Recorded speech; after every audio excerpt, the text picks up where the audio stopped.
আজকে এখন আমাদের আলোচনার বিষয় হলো ভরা কোটাল, মরা কোটাল কি এবং সিজিবি অবস্থান কি, সেই বিষয়গুলো সম্বন্ধে আজকে আমরা আলোচনা করব। দেখো, সূর্য সূর্যকে কেন্দ্র করে একটা নির্দিষ্ট কক্ষপথে পৃথিবী ঘুরছে। এবার সূর্যকে কেন্দ্র করে পৃথিবী ঘুরছে, আবার পৃথিবীকে কেন্দ্র করে পৃথিবীর চারিদিকে ঘুরছে চাঁদ। কোডাল কথাটা একটা তামিল শব্দ, যার অর্থ হচ্ছে যে জোয়ার বা সমুদ্র। যে সমুদ্রে যে জোয়ার হয় তাকে এখানে কোডাল বলা হয়েছে। এবার ভরা কোডাল মানেই বোঝা যাচ্ছে ভরা মানে অনেক বেশি, অর্থাৎ যে জোয়ার, সেই জোয়ারের প্রাবল্যতাটা যখন বেশি হয় তখন তাকে বলা হচ্ছে কি না ভরা কোটাল। এই ভরা কোটালের সময় দেখা যায় যে এমনি জোয়ারের সময় যা জল হয় বা যে পরিমাণ জল বাড়ে তার থেকে প্রায় 20% বেশি জলের বৃদ্ধি লক্ষ্য করা যায়। এবার এই ভরা কোটাল কিভাবে সৃষ্টি হয়ে থাকে সেটা আমরা একটু দেখে নিই। যে এই কক্ষপথে আমি ধরে নিলাম যে এখানে অবস্থান করছে পৃথিবী, এটা হচ্ছে পৃথিবী, আর পৃথিবীর চারিদিকে চাঁদ ঘুরছে। আমরা ধরলাম যে এটা হচ্ছে চাঁদের কক্ষপথ। কেমন? চাঁদ এই কক্ষপথে আবর্তন করে। এবার এই চাঁদ এই কক্ষপথে আবর্তন করতে করতে কি হয় না, এক সময় দেখতে পাওয়া যায় চাঁদ এক সময় এখানে এসে অবস্থান করে, এটা হচ্ছে চাঁদ। আবার ঘুরতে ঘুরতে ঘুরতে ঘুরতে এক সময় এইরকম অবস্থানেও যায় চাঁদ। তাহলে দেখা যাচ্ছে যে এই দুটো সময়, অর্থাৎ পৃথিবীর চারিদিকে চাঁদ যখন একবার পূর্ণ প্রদক্ষিণ করছে বা ঘুরছে, এই সময়ে এক সময় দেখা যাচ্ছে সূর্য পৃথিবী একই সরলরেখায় তো আছে, একইভাবে দেখা যায় যে সূর্য, চাঁদ এবং পৃথিবী একই সরলরেখায় অবস্থান করে। আবার যখন এখানে থাকছে চাঁদ, তখনও দেখা যাচ্ছে সূর্য, পৃথিবী এবং চাঁদ একই সরলরেখায় অবস্থান করছে। এই চাঁদ, সূর্য এবং পৃথিবী একই সরলরেখায় যখন অবস্থান করে তখন তাকে বলা হচ্ছে সিজিবি অবস্থান। তখন তাকে বলা হচ্ছে সিজিবি, সিজিবি অবস্থান। চাঁদ, সূর্য, পৃথিবী যখন একই সরলরেখায় অবস্থান করে তখন তাকে বলা হয়ে থাকে সিজিবি অবস্থান। এবার এই যে সিজিবি অবস্থান, সিজিবি অবস্থানের আমরা দুটো অংশ লক্ষ্য করছি। দেখো, এই অংশে আমরা এইটাকে এখন মুছে দিলাম, এখন চাঁদটা আছে এখানে, ঠিক আছে? তাহলে এখানে দেখা যাচ্ছে সূর্য, পৃথিবী, তার মাঝে চাঁদ অবস্থান করছে। সূর্য এবং পৃথিবীর মাঝে যখন চাঁদ অবস্থান করে তখন সেই যে সিজিবি অবস্থান, সেই সিজিবি অবস্থানকে বলা হয়ে থাকে সংযোগ অবস্থান। কি বলা হয়ে থাকে? সংযোগ অবস্থান। কেমন? তাহলে সূর্য, চাঁদ আর পৃথিবী, বা আমরা বলতে পারি সূর্য আর পৃথিবীর মাঝে যখন চাঁদ অবস্থান করে এই অবস্থানটাকে বলা হচ্ছে সংযোগ অবস্থান। তাহলে সিজিবি অবস্থানের দুটো পার্ট, একটা হচ্ছে সংযোগ অবস্থান, যখন দেখা যাচ্ছে সূর্য আর পৃথিবীর মাঝে চাঁদ অবস্থান করছে তখন তাকে বললো সংযোগ অবস্থান।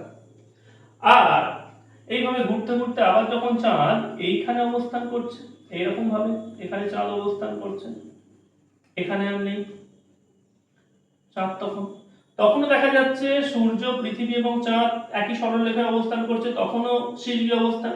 কিন্তু এক্ষেত্রে দেখা যাচ্ছে কি না, সূর্য আর চাঁদের মাঝে পৃথিবী রয়েছে।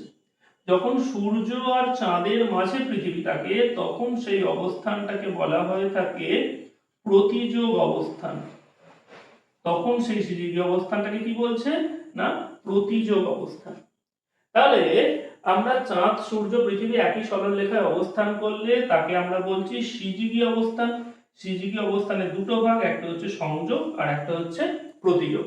পরীক্ষায় টিকা হিসেবে খুব আসে যে সিজিবি অবস্থান কাকে বলে, তো সেই জন্য সিজিবি অবস্থান কাকে বলে বললে এটা বলতে হবে যে চাঁদ, সূর্য, পৃথিবী যখন একই সরলরেখায় অবস্থান করে তখন তাকে বলা হচ্ছে সিজিবি অবস্থান। এবং তার দুটো ভাগ এখানে লিখে দিতে হবে অতি অবশ্যই। সংযোগ অবস্থান কাকে বলছে না, যখন সূর্য আর পৃথিবীর মাঝে এখানে চাঁদ থাকছে তখন তাকে বলছে সংযোগ অবস্থান। আর প্রতিযোগ অবস্থান কাকে বলছে না, যখন সূর্য আর চাঁদের মাঝে পৃথিবী থাকছে তখন তাকে বলছে প্রতিযোগ অবস্থান। এটা মনে রাখার একটু সহজ উপায় আমি একটু বলি যে সূর্য আর চাঁদের মাঝে যখন পৃথিবী থাকে তাহলে পৃথিবীর তার মানে পৃথিবী মাঝে, তখন সেটাকে বলে প্রতিযোগ, প্রতিযোগের পর রয়েছে। আর সংযোগ ঠিক তার বিপরীত, যখন সূর্য আর পৃথিবীর মাঝে চাঁদ থাকবে তখন তাকে বলবো সংযোগ। আর যখন সূর্য আর চাঁদের মাঝে পৃথিবী থাকবে, পৃথিবীর প্রতিযোগের আরো একটা এখানে বিষয় বলে রাখি যে এই যে সিজিগি অবস্থান, এই সিজিগি অবস্থানে দুটো অবস্থানে দুরকম অবস্থা লক্ষ্য করা যায়। আমরা যেটা জানি যে অমাবস্যা পূর্ণিমা, সেই অমাবস্যা এবং পূর্ণিমা এই সিজিগি অবস্থানেই সৃষ্টি হয়ে থাকে। এবার কেন সৃষ্টি হচ্ছে সেটা আমরা একটু আলোচনায় আসি। আমরা সংযোগ অবস্থানে যাই। সংযোগ অবস্থানে আমরা দেখছি যে চাঁদ রয়েছে এই অংশে, এখানে রয়েছে চাঁদ।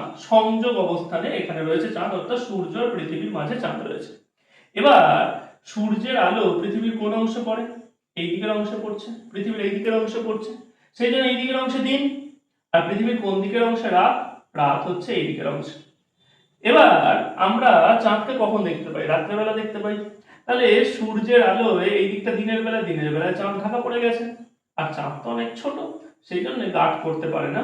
মনে হতে পারে যে সূর্যের আলোকে তো চাঁদ গাঢ় করে দিয়েছে, তাহলে তো এখানে চন্দ্রগ্রহণ দেখা যাবে, কিন্তু সেটা হয় না, এটা অন্য অবস্থানে হয়। সেটা আমরা পরে কোন এক সময় আলোচনা করব।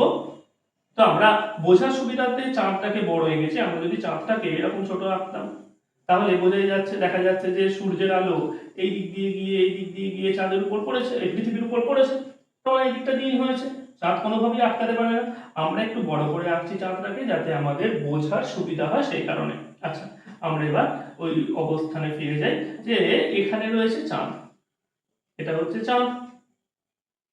এবার সূর্যের আলো পৃথিবীর এই অংশে পড়েছে, তাহলে পৃথিবীর এই দিকের অংশটা হচ্ছে দিন।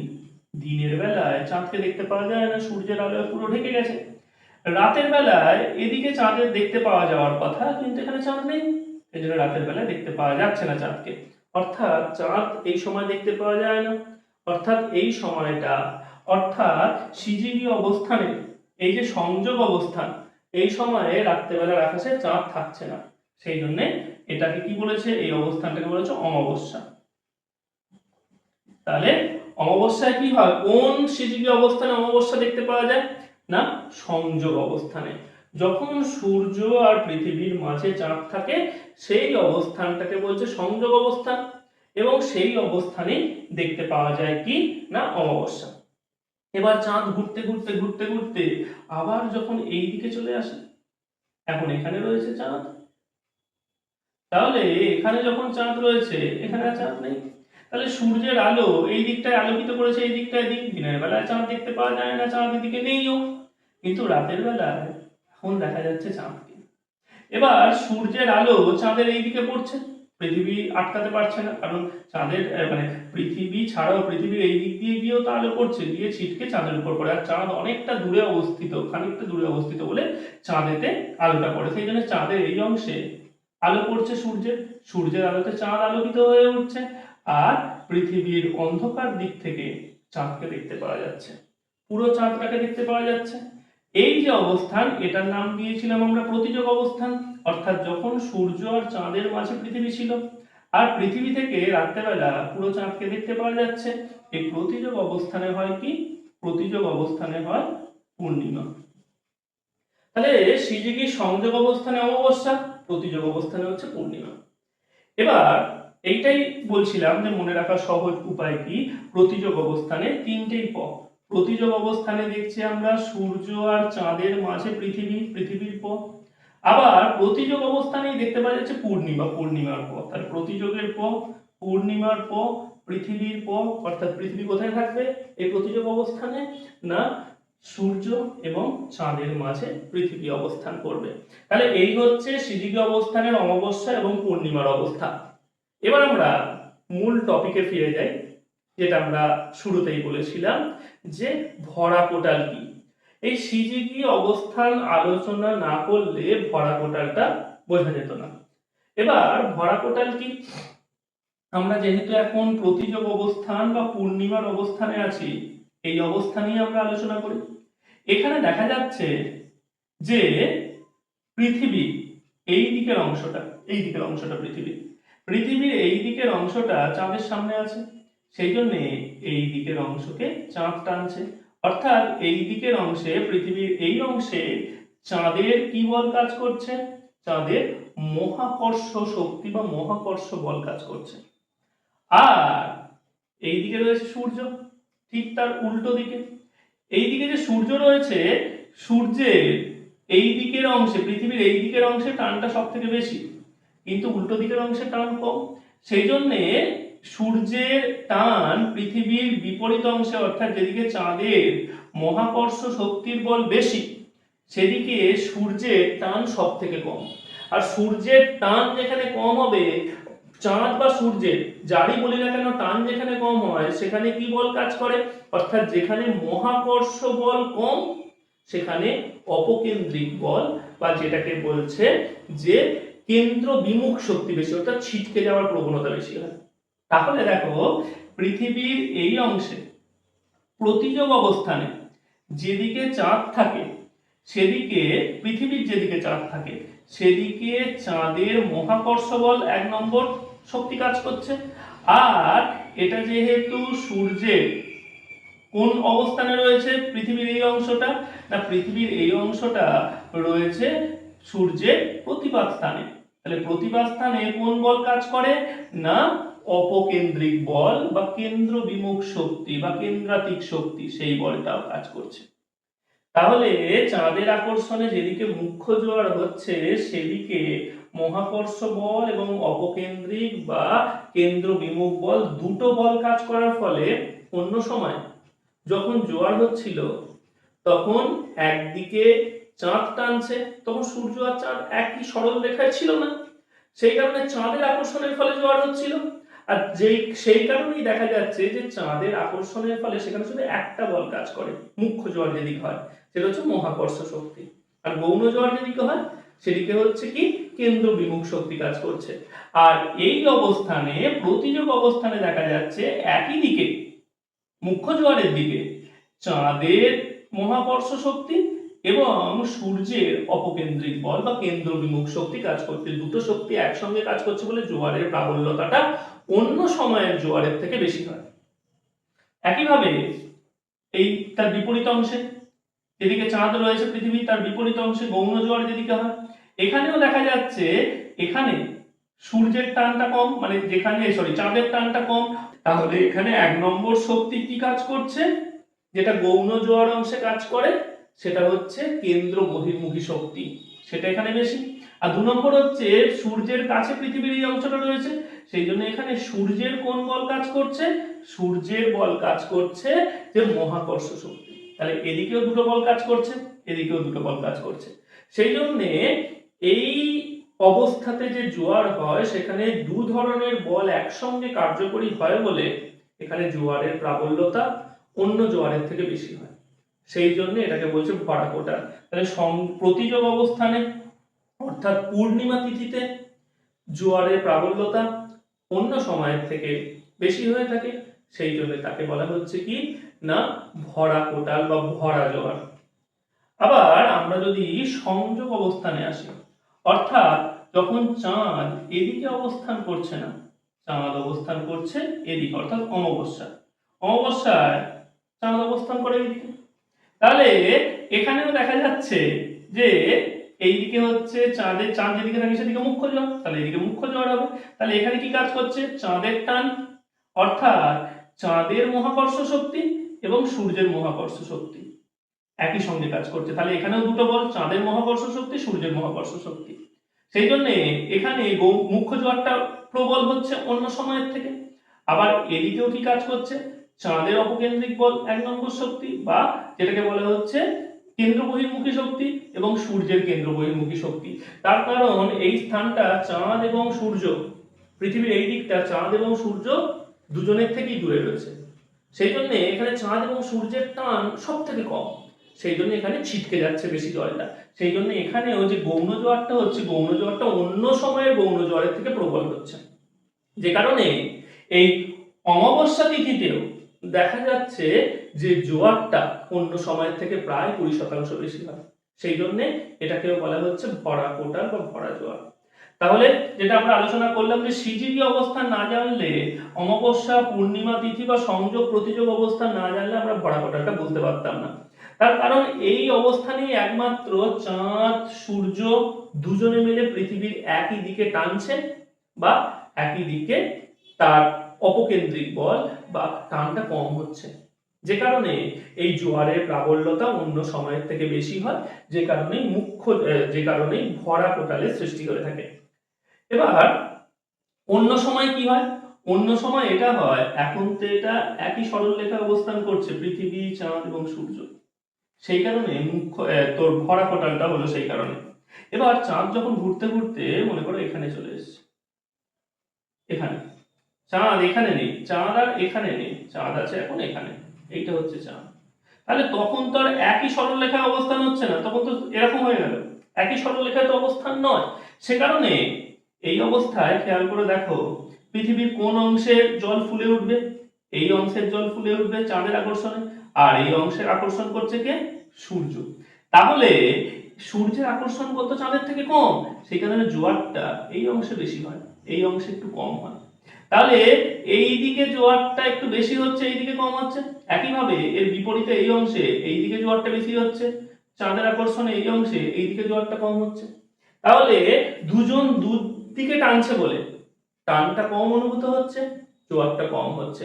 সেই কারণেই বলা হচ্ছে চাঁদ যখন এখানে, চাঁদ যখন এখানে, চাঁদ যখন এখানে, চাঁদ যখন এখানে, চাঁদ এখানে, চাঁদ এখানে, চাঁদ এখানে, অন্য সময় যখন একই সরলরেখায় অবস্থান করে না, তখন চাঁদ এবং সূর্য আলাদা আলাদা দিকে পৃথিবীকে আকর্ষণ করে। সেই জন্যে দু জায়গাতেই মনে করো এরকম ব্যাপার যে একজন কেউ দাঁড়িয়ে আছে, একটা বন্ধু, সেই বন্ধুকে আমরা দুজনে মিলে একটা হাত ধরে টানছি, তাহলে দুজনে মিলে একসঙ্গে টানলে সে যতটা আমাদের দিকে হেলে পড়বে। যদি আমি এই দিকে টানছি, আরেকটা বন্ধু হাতটা ধরে ওই দিকে টানছে, তাহলে খানিকটা ওর দিকে, খানিকটা আমার দিকে বন্ধুটা ঝুঁকে পড়বে, কারণ শক্তিটা বা বলটা দুটো জায়গায় ডিভাইড হয়ে যাচ্ছে, আলাদা হয়ে যাচ্ছে। সেই কারণে জোয়ারটা নর্মাল থাকে। কিন্তু এই সিজিবি অবস্থান অর্থাৎ সংযোগ এবং প্রতিযোগ অবস্থানে ওই একই হাত ধরে একই দিকে বন্ধুকে টানার মতো অবস্থা হচ্ছে, সূর্য এবং চাঁদ একই সঙ্গে একই দিকে টানছে। বিশেষ করে এই অমাবস্যা তিথিতে একই দিকে টান মহাকর্ষ শক্তি এবং একই দিকে কেন্দ্র বিমুখ শক্তি কাজ করছে, সেই জন্য অমাবস্যা তিথিতে প্রবল জোয়ার হচ্ছে, যেটাকে বলছে ভরা কোটাল, অমাবস্যার ভরা কোটাল। আর পূর্ণিমাতেও ঠিক তাই হচ্ছে, পূর্ণিমায় একদিকে থাকছে, আবার একবার বলে দিই, একদিকে থাকছে সূর্য, সূর্যের এখানে এই দিকের অংশে টান, আর এই দিকে তখন থাকছিল হচ্ছে চাঁদ। তাহলে এদিকে সূর্যের মহাকর্ষ শক্তি আর চাঁদের কেন্দ্র বিমুখ শক্তি, আর এদিকে চাঁদের মহাকর্ষ শক্তি, সূর্যের কেন্দ্র বিমুখ শক্তি, তাহলে এখানে দুটো শক্তি কাজ করছে। সেই কারণে এই সংযোগ এবং প্রতিযোগ অবস্থানে দু রকমের শক্তি একই দিকে কাজ করে বলে জোয়ারটা বেশি হয়, যেটাকেই বলছে ভরা কোটাল, যেটা অন্য সময়ের জোয়ারের থেকে 20% বেশি হয়। যেমন এবার আমরা আরেকটা বিষয় আসি, মরা কোটালে আসি। এবার মরা কোটাল কি, তার আগে আমরা এই পৃথিবীর চারিদিকে চাঁদের যে এই বৃত্তাকার ঘোরা, সেটা আমরা একটু বিষয়টা ভালো করে বুঝে নিই। যে চাঁদ পৃথিবীর চারিদিকে এই যে ঘুরছে, এইভাবে একটা নির্দিষ্ট কক্ষপথে চাঁদ পৃথিবীর চারিদিকে ঘুরছে, কেমন? এবার চাঁদের পৃথিবীর চারিদিকে একবার ঘুরতে সময় লাগে 27.1 দিন, অর্থাৎ 27 দিন 8 ঘন্টা। এবার এই যে 27 দিন 8 ঘন্টা ঘুরছে, এটাকে আমরা আলোচনার সুবিধার্থে আমরা 28 দিন বা আমাদের আলোচনার সুবিধার্থে 30 দিন ধরে নিই। এবার এই যে তার মানে পৃথিবীর চারিদিকে চাঁদ এরকম একবার ঘুরছে 27.1 দিনে, যেটাকে আমরা আলোচনার সুবিধার জন্য 30 দিন ধরে নিই। তাহলে 30 দিনে পৃথিবীর চারিদিকে চাঁদ একবার প্রদক্ষিণ করে আসে, পূর্ণ ঘুরে আসে। এবার এই অংশে যখন চাঁদ অবস্থান করছে, এই অংশে যখন চাঁদ অবস্থান করছে তখন সেটা হচ্ছে কি, তখন সেটা হচ্ছে অমাবস্যা। তাহলে এটা হচ্ছে 1 নম্বর অবস্থান, সিজিকে অবস্থান, যেটা হচ্ছে অমাবস্যা, সংযোগ অবস্থান। এবার এই দিক থেকে চাঁদকে একদম ঠিক তার বিপরীত অংশে, যেটা হচ্ছে 2 নম্বর অবস্থান অর্থাৎ প্রতিযোগ অবস্থানে যাচ্ছে। পুরো মানে গোটাটা ঘুরতে যদি 30 দিন সময় লাগে, এই অর্ধেকটা ঘুরতে কত সময় লাগবে? 15 দিন। সেই কারণেই বলছে যে অমাবস্যা যেদিন হয় তার 15 দিন পর কি হয়? পূর্ণিমা। আবার পূর্ণিমার 15 দিন পর কি হয়? অমাবস্যা। আবার অমাবস্যার 15 দিন পর কি হয়? পূর্ণিমা। তার মানে এই যে সিজিকি অবস্থান 30 দিনে, আমরা যদি 1 মাস 30 দিনে ধরি, তাহলে প্রতি মাসে একবার করে সংযোগ অবস্থান, একবার করে প্রতিযোগ অবস্থান, অর্থাৎ প্রতি মাসে দুবার সিজিকি অবস্থান দেখতে পাই। অর্থাৎ চাঁদ, সূর্য, পৃথিবী একই সরল রেখায় অবস্থান করতে দেখতে পাই। তার কারণ চাঁদ পৃথিবীর চারিদিকে একবার ঘুরতে সময় লাগছে আমাদের পৃথিবীর দিনের সাপেক্ষে 30 দিন বা 1 মাস। তাহলে এই যে একবার ঘুরছে, সেই জন্য প্রতি মাসে একবার করে অমাবস্যা এবং একবার করে পূর্ণিমা, সেই জন্য প্রতি মাসে একবার মানে দুবার করে ভরা কোটাল হয়ে থাকে 15 দিন ছাড়া ছাড়া। 15 দিন ছাড়া ছাড়া ভরা কোটাল হয়, কারণ 15 দিন ছাড়া ছাড়া অমাবস্যা এবং পূর্ণিমা হয় বলে। তাহলে এই যে 15 দিন অমাবস্যা এবং 15 দিন পূর্ণিমা হচ্ছে। এবার বলি, এবার হচ্ছে এইটা হচ্ছে সংযোগ অবস্থান, অর্থাৎ এইটা হচ্ছে কি, এটা হচ্ছে অমাবস্যা। এবার অমাবস্যা থেকে এই দিকে যাচ্ছে কি হতে? পূর্ণিমার দিকে যাচ্ছে। তাহলে এই অমাবস্যার দিন থেকে এই পূর্ণিমার দিনে যাওয়াটাকে, তার মানে এখানে যদি আমি একদিন ধরি, এটাকে 1 দিন 2 দিন 3 দিন 4 দিন করে, এখানে কত দিনে এসে পৌঁছাচ্ছে? 15 দিনে এসে পৌঁছাচ্ছে।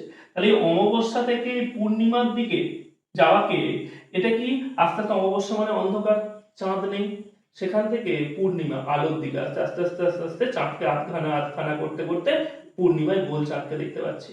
তাহলে অমাবস্যা থেকে পূর্ণিমার দিকে যাওয়ার এই 15 দিনকে, মানে অমাবস্যার দিন থেকে তার পূর্ণিমার দিন পর্যন্ত, এই সময়কে আলোর দিকে যাচ্ছে বলে একে বলা হচ্ছে শুক্লপক্ষ। শুক্লপক্ষ, শুক্ল মানে আলোকিত, শুক্লপক্ষ। অন্ধকার থেকে আলোর দিকে, অমাবস্যা থেকে পূর্ণিমার দিকে যাচ্ছে বলে এই সময়টাকে বলছে শুক্লপক্ষ। আর যেদিন পূর্ণিমা হয়ে গেল, 15 দিনের মানে অমাবস্যার 15 দিন পর পূর্ণিমা হলো, এবার পূর্ণিমার 15 দিন পর আবার অমাবস্যা আসছে। তাহলে পূর্ণিমার দিন থেকে, পূর্ণিমার পরের দিন থেকে আস্তে আস্তে গোল চাঁদ আবার আস্তে আস্তে কমতে কমতে কমতে কমতে আধখানা হতে হতে একদম পুরো অন্ধকারে চলে আসছে। তাহলে এই পূর্ণিমা থেকে অমাবস্যার দিকে আসাটা, এই সময়টাকে, অর্থাৎ 15 দিনের পর 16, 17, 18 করে আবার এখানে 30 দিনে এসে পৌঁছাচ্ছে, এই পূর্ণিমা থেকে অমাবস্যার দিনের আসাটাকে বলা হচ্ছে কি না, কৃষ্ণপক্ষ। কেমন? কারণ এটা হচ্ছে আলো থেকে অন্ধকারের দিকে আসছে, সেই জন্য এটাকে কৃষ্ণ মানে অন্ধকার বা কালো, সেই কালোর দিকে আসছে বলে সেটাকে বলছে কৃষ্ণপক্ষ। তাহলে অমাবস্যা থেকে পূর্ণিমার দিকে যাওয়াটাকে বলা হচ্ছে শুক্লপক্ষ, আর পূর্ণিমা থেকে অমাবস্যার দিকে আসাটাকে বলা হচ্ছে কৃষ্ণপক্ষ। 15 দিন ছাড়া ছাড়া অমাবস্যা এবং পূর্ণিমা হচ্ছে। এবার যখন চাঁদ এইখানে অবস্থান করছে, এইখানে, তাহলে এটা এই এই অমাবস্যা থেকে পূর্ণিমার দিকে আসছে 15 দিন, তাহলে এইটার হাফ হচ্ছে এই অংশটা। তাহলে 15 দিনের হাফ কত? 15 দিনের হাফ হচ্ছে 7.5 দিন, তাই তো? এটাকে আমরা 8 দিন ধরে নিলাম। তাহলে এই 8 দিনটাকে বলা হচ্ছে অষ্টমী তিথি। যে পঞ্চমী, ষষ্ঠী, সপ্তমী, অষ্টমী, নবমী, দশমী, একাদশী, দ্বাদশী হয়, সেই রকম ভাবে এই অমাবস্যার পরে 8 দিনের মাথায় চাঁদ যেখানে অবস্থান করছে 7.5 দিন বা 8 দিনের মাথায় যেখানে অবস্থান করছে, সেটাকে বলছে অষ্টমী তিথি। সেই জন্য এটাকে বলা হচ্ছে শুক্লপক্ষের অষ্টমী তিথি, কারণ অমাবস্যা থেকে পূর্ণিমার দিকে যাচ্ছে, আলোর দিকে যাচ্ছে, সেই জন্য শুক্লপক্ষ। আর এই 8 নম্বর দিনে চাঁদ যেখানে অবস্থান করছে, সেটাকে বলছে শুক্লপক্ষের অষ্টমী তিথি। একইভাবে এখানে যখন চাঁদ এলো ঘুরতে ঘুরতে শুক্লপক্ষের অষ্টমী তিথির পর নবমী, মানে 9 দিনে নবমী তিথি, তারপরে 10 দিনে দশমী তিথি করে করে এখানে 15 দিনে যখন এলো তখন হচ্ছে পূর্ণিমা। এবার পূর্ণিমার পর আবার যখন এইভাবে 1 2 আমরা পূর্ণিমায় ধরে নিলাম 15 দিন হয়ে গেল, তারপরে আবার 16 দিনটাকে আমরা 1 নম্বর দিন ধরলাম, 17 দিনটাকে আমরা 2 নম্বর দিন ধরলাম, মানে কৃষ্ণপক্ষে। তাহলে 15 দিন হচ্ছে শুক্লপক্ষ, 15 দিন হচ্ছে কৃষ্ণপক্ষ। এই 15 দিন শুক্লপক্ষের মাঝের দিন হচ্ছে 7.5 দিন বা 8 দিন, এই 8 দিনেরটাকে বললাম আমরা অষ্টমী তিথি। তাহলে এটা হচ্ছে শুক্লপক্ষের অষ্টমী তিথি, অষ্টমী তিথি। আর এই দিক থেকে যখন আবার 1 2 3 করে আসছে, এখানে যখন চাঁদ আসছে এই অর্ধেকের অংশে, এটাকে বলছে কি, এটা হচ্ছে অষ্টমী তিথি, 8 দিনে এখানে এলো, সেখানে এটাকে বলছে কৃষ্ণপক্ষের অষ্টমী তিথি। তাহলে এটা হলো শুক্লপক্ষের অষ্টমী তিথি আর এটা হচ্ছে কৃষ্ণপক্ষের অষ্টমী তিথি। এবার কেন এটা বললাম, এখানে কি হয় না, এই অংশে খেয়াল করে দেখো যে এটা হচ্ছে পৃথিবী।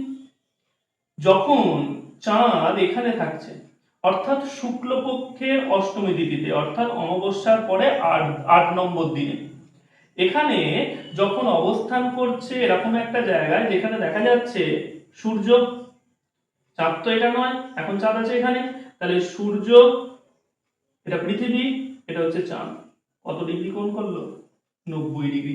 অর্থাৎ চাঁদ, পৃথিবী, সূর্য, পৃথিবী এবং চাঁদ সমকোণে অবস্থান করেছে। কখন না, শুক্লপক্ষের অষ্টমী তিথিতে। একইভাবে এই যখন পূর্ণিমা হয়ে গেল, পূর্ণিমার 8 দিন পরে তখন হচ্ছে কৃষ্ণপক্ষের অষ্টমী তিথি। এখানেও দেখো চাঁদ, পৃথিবী, সূর্য কত কোণ করলো, 90 ডিগ্রি। তাহলে এই কৃষ্ণপক্ষের অষ্টমী তিথি আর শুক্লপক্ষের অষ্টমী তিথিতে চাঁদ, সূর্য এবং পৃথিবী সমকোণে অবস্থান করে। এবার সমকোণে অবস্থান করলে কি হয়, এবার এখানে চাঁদ, চাঁদের আকর্ষণের ফলে যে মুখ্য জোয়ার হবে কোন দিকে হবে, এই অংশে মুখ্য জোয়ার হতে চাইছে পৃথিবীর, চাঁদ এখানে রয়েছে সেই জন্য চাঁদের আকর্ষণের ফলে এই দিকে মুখ্য জোয়ার হতে চাইছে, তাই তো। তাহলে এদিকে টান হচ্ছে, মুখ্য জোয়ার হতে চাইছে। তাহলে এখানে যদি জোয়ার হয় জলটা আসবে কোথা থেকে, এই অংশ থেকে জল আসবে আর এই দিকের অংশ থেকে জল আসবে, মানে এইখান থেকে আর এইখান থেকে জল আসবে, তাই তো। কিন্তু আবার দেখা যাচ্ছে যে এই দিকের অংশকে আবার সূর্য টানছে, তার মানে এই অবস্থানে অষ্টমী তিথিতে শুক্লপক্ষে চাঁদের ফলে যেদিকে জোয়ার হচ্ছে আর ঠিক তার 90 ডিগ্রি কোণে যেখানে ভাটা হওয়ার কথা সেই দিকটাকে আবার সূর্য টানছে, তার ফলে এদিকের বেশি জল এই জোয়ারের দিকে যেতে পারছে না, তার ফলে এখানে জোয়ারটাও বেশি হচ্ছে না, কারণ ভাটার দিক থেকে জল জোয়ারের দিকে আসেনি, আর এখানে ভাটাটাও বেশি হচ্ছে না, তার কারণ জল তো জোয়ারের দিকে আসেনি বলে এখানে জল কমেনি, কারণ এখানে আবার সূর্য টানছে সেই জন্য ভাটা হতে পারেনি। তার ফলে এই শুক্লপক্ষের অষ্টমী তিথিতে চাঁদের আকর্ষণের ফলে যেদিকে জোয়ার হয় ঠিক তার সমকোণে সূর্যের আকর্ষণের ফলে সেখানেও টানের সৃষ্টি হয় মহাকর্ষ শক্তি অনুযায়ী, তার ফলে সেখানে ভাটা হতে পারে না। তার ফলে এই অবস্থানে জোয়ার এবং ভাটা কোনোটাই বেশি হয় না, জোয়ারও খুব বেশি হচ্ছে না, ভাটাও খুব বেশি হচ্ছে না। অর্থাৎ নর্মাল অবস্থায়, ভরা কোটালের সময় বলছি না, এমনি অবস্থায় ভরা কোটাল যেদিন হয় না, অর্থাৎ অমাবস্যা এবং পূর্ণিমা ছাড়া অন্য দিনে যতটা জোয়ার হয় বা অন্য দিনে যতটা ভাটা হয় তার থেকে 20% কম জোয়ার এবং ভাটার প্রবলতাটা থাকে। সেই কারণে এটাকে বলা হচ্ছে কি, এটাকে বলা হচ্ছে মরা কোটাল, অর্থাৎ জোয়ারটাও বেশি হলো না ভাটাটাও বেশি হলো না, কম, সেই জন্য মরা কোটাল বলা হচ্ছে। একইভাবে কৃষ্ণপক্ষের অষ্টমী তিথিতেও তাই হচ্ছে, কৃষ্ণপক্ষের অষ্টমী তিথিতে পৃথিবীর এই অংশে মুখ্য জোয়ারের জন্য চাপ টানছে, তার ফলে এই দিক থেকে আর এই দিক থেকে জল এখানে যোগান দেওয়ার কথা, কিন্তু এখানে তো সূর্য টানছে যেদিকে ভাটা হওয়ার কথা, তার ফলে এখান থেকে জল বেশি যেতে পারছে না। এই কৃষ্ণপক্ষের অষ্টমী তিথিতেও জোয়ারের প্রবলতা, ভাটার প্রাবল্যতা কম হচ্ছে। সেই কারণে এই কৃষ্ণপক্ষের অষ্টমী তিথি এবং শুক্লপক্ষের অষ্টমী তিথিতে কি হয়, জোয়ার ভাটা কম হয়ে থাকে, সেই কারণে এটাকে বলা হচ্ছে মরা কোটাল বা মরা জোয়ার।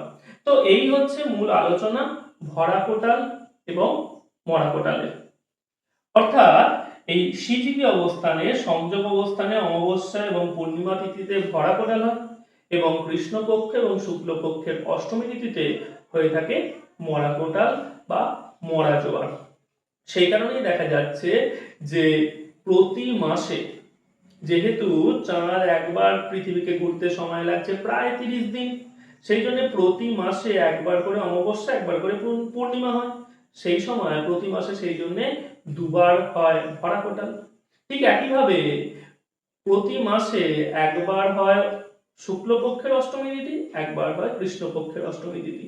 সেই জন্য প্রতি মাসে দুবার মরা কোটাল হয়, অর্থাৎ প্রতি মাসে দুবার ভরা কোটাল এবং দুবার মরা কোটাল দেখতে পাওয়া যায়। তো এই হচ্ছে আজকের আলোচনা যে সিজিবি অবস্থান কয় প্রকার, ভরা কোটাল এবং মরা কোটাল কাকে বলে এবং কিভাবে সৃষ্টি হয় সেই সম্পর্কিত আলোচনা বা বক্তব্য। আমরা পরের অংশে যেটা আলোচনা করব সেটা হচ্ছে জোয়ার ভাটা। একটা জোয়ার থেকে আরেকটা জোয়ার, একটা ভাটা থেকে আরেকটা ভাটা সৃষ্টি হতে কত সময় লাগে, এবং একটা গুরুত্বপূর্ণ আলোচনা বা বিষয় যেটা, সেটা হচ্ছে পৃথিবীর প্রতিটা স্থানে একই সময়ে জোয়ার ভাটা হয় না, কেন? সেই বিষয়টা আমরা পরবর্তী অংশে আলোচনা করব। আজকের মতো এইটুকুটাই।